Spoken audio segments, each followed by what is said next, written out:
ಪ್ರಾಂ ಪ್ರೀಂ ಪ್ರೌಂ ಸಹ ಶನೈಶ್ಚರಾಯ ನಮಃ. ನಮಸ್ಕಾರ ಸ್ನೇಹಿತರೆ, welcome to VRL astro and Ayur 369 YouTube channel.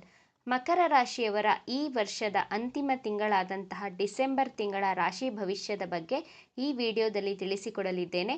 ಮಕರ ರಾಶಿಯವರ ಆರೋಗ್ಯ, ವಿದ್ಯಾರ್ಥಿಗಳ ವಿದ್ಯಾಭ್ಯಾಸ, ಪ್ರೀತಿ ಪ್ರೇಮದ ವಿಚಾರ, ವೈವಾಹಿಕ ಜೀವನ, ಜಾಬ್ ಹಾಗೂ ಬಿಸ್ನೆಸ್, ಮಕರ ರಾಶಿಯವರ ಅದೃಷ್ಟ ಈ ವರ್ಷದ ಅಂತಿಮ ತಿಂಗಳಲ್ಲಿ ಹೇಗಿದೆ ಅಂತ ನೋಡೋಣ. ಮೊದಲಿಗೆ ಗೋಚಾರದಲ್ಲಿ ಗ್ರಹಗಳ ಸ್ಥಿತಿಗತಿಗಳ ಬಗ್ಗೆ ತಿಳಿದುಕೊಳ್ಳೋಣ. ಮಕರ ರಾಶ್ಯಾಧಿಪತಿಯಾದಂತಹ ಶನಿಗ್ರಹ ನಿಮ್ಮ ದ್ವಿತೀಯ ಭಾವದಲ್ಲಿ ಸ್ಥಿತವಾಗಿದ್ದರೆ, ತೃತೀಯ ಭಾವದಲ್ಲಿ ರಾಹುಗ್ರಹ, ಪಂಚಮದಲ್ಲಿ ಕುರುಗ್ರಹ, ಸಪ್ತಮದಲ್ಲಿ ಕುಜಗ್ರಹ, ನವಮದಲ್ಲಿ ಕೇತು, ಏಕಾದಶ ಭಾವದಲ್ಲಿ ಸೂರ್ಯಗ್ರಹ ಡಿಸೆಂಬರ್ 16ರಂದು ವೃಶ್ಚಿಕ ರಾಶಿಯನ್ನು ಬಿಟ್ಟು ಧನಸ್ಸು ರಾಶಿಯನ್ನು ಪ್ರವೇಶವನ್ನು ಮಾಡಲಿದ್ದಾರೆ. ಹಾಗೂ ಬುಧಗ್ರಹ ಏಕಾದಶ ಭಾವದಲ್ಲಿ ಸ್ಥಿತವಾಗಿದೆ. ನಿಮ್ಮ ರಾಶಿಯಲ್ಲಿ ಶುಕ್ರಗ್ರಹ ಸ್ಥಿತವಾಗಿದೆ. ಮೊದಲಿಗೆ ಮಕರ ರಾಶಿಯವರ ಆರೋಗ್ಯದ ಬಗ್ಗೆ ನೋಡೋಣ. ನಿಮ್ಮ ರಾಶ್ಯಾಧಿಪತಿ ದ್ವಿತೀಯ ಭಾವದಲ್ಲಿ, ನಿಮ್ಮ ರಾಶಿಯಲ್ಲಿ ಶುಕ್ರಗ್ರಹ, ನಿಮ್ಮ ಪಂಚಮಾಧಿಪತಿ ನಿಮ್ಮ ರಾಶಿಯಲ್ಲಿಯೇ ಇದ್ದಾರೆ. ಡಿಸೆಂಬರ್ ತಿಂಗಳು ಮಕರ ರಾಶಿಯವರ ಆರೋಗ್ಯ ಚೆನ್ನಾಗಿರುತ್ತದೆ. ಆರೋಗ್ಯದ ಬಗ್ಗೆ ಯಾವುದೇ ಚಿಂತೆ ಬೇಡ. ಇಷ್ಟು ದಿನ ಒಂದು ಗಂಧದ ಕಡ್ಡಿ ಹೊಗೆಯೂ ಸಹ ನಿಮ್ಮನ್ನು ಅಲರ್ಜಿ ಉಂಟು ಮಾಡ್ತಿತ್ತು. ಆದರೆ ಡಿಸೆಂಬರ್ ತಿಂಗಳಲ್ಲಿ ಮಕರ ರಾಶಿಯವರ ರೋಗ ನಿರೋಧಕ ಶಕ್ತಿ ಬಹಳ ಚೆನ್ನಾಗಿರುವಂತಹ ಕಾರಣದಿಂದ ಆರೋಗ್ಯ ಬಹಳ ಸದೃಢವಾಗಿರುತ್ತದೆ. ಮಕರ ರಾಶಿ ವಿದ್ಯಾರ್ಥಿಗಳ ವಿದ್ಯಾಭ್ಯಾಸ ಈ ತಿಂಗಳು ಹೇಗಿರಲಿದೆ ಅಂತ ನೋಡೋಣ. ವಿದ್ಯಾಭ್ಯಾಸವನ್ನು ಪಂಚಮ ಭಾವದಿಂದ ನೋಡಬೇಕಾಗುತ್ತದೆ. ನಿಮ್ಮ ಪಂಚಮಾಧಿಪತಿ ನಿಮ್ಮ ರಾಶಿಯಲ್ಲಿಯೇ ಇರುವುದರಿಂದ ನಿಮ್ಮಲ್ಲಿ ವಿದ್ಯಾಭ್ಯಾಸದ ಬಗ್ಗೆ ಸ್ವಲ್ಪ ಓವರ್ ಕಾನ್ಫಿಡೆನ್ಸ್ ಇಟ್ಕೊಂಡಿರ್ತೀರ. ಮಕರ ರಾಶಿಯ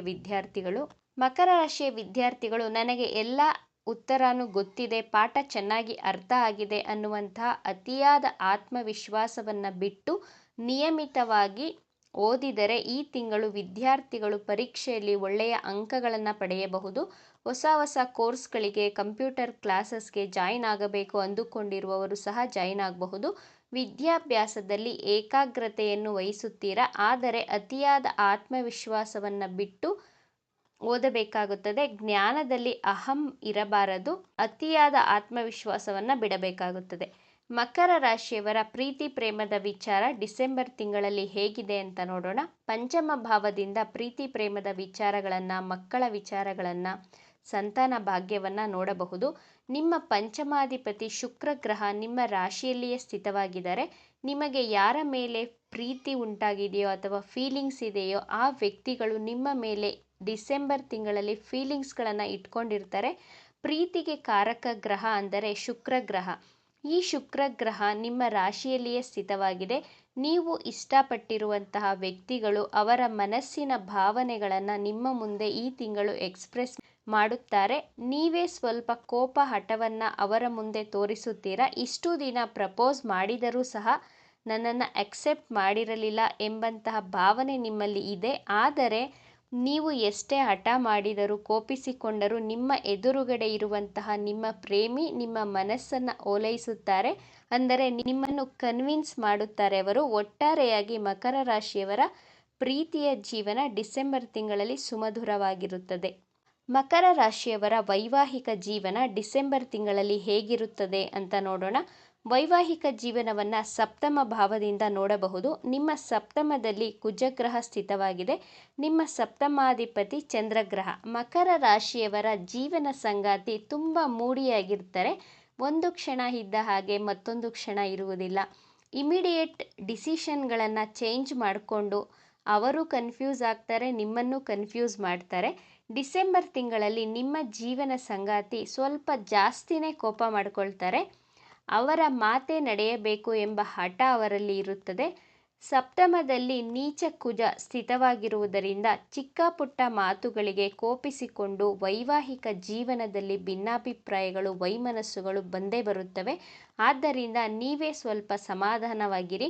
ನಿಮ್ಮ ಜೀವನ ಸಂಗಾತಿ ಎಷ್ಟೇ ಕೋಪಿಸಿಕೊಂಡು ಕೂಗಾಡಿದರೂ ನೀವೇ ಸ್ವಲ್ಪ ಸೈಲೆಂಟ್ ಆಗಿ ಆ ಜಾಗವನ್ನು ಖಾಲಿ ಮಾಡಿದರೆ ನಿಮ್ಮ ವೈವಾಹಿಕ ಜೀವನದಲ್ಲಿ ಬರುವಂತಹ ಸಮಸ್ಯೆಗಳನ್ನು ಕಡಿಮೆ ಮಾಡಿಕೊಳ್ಳಬಹುದು.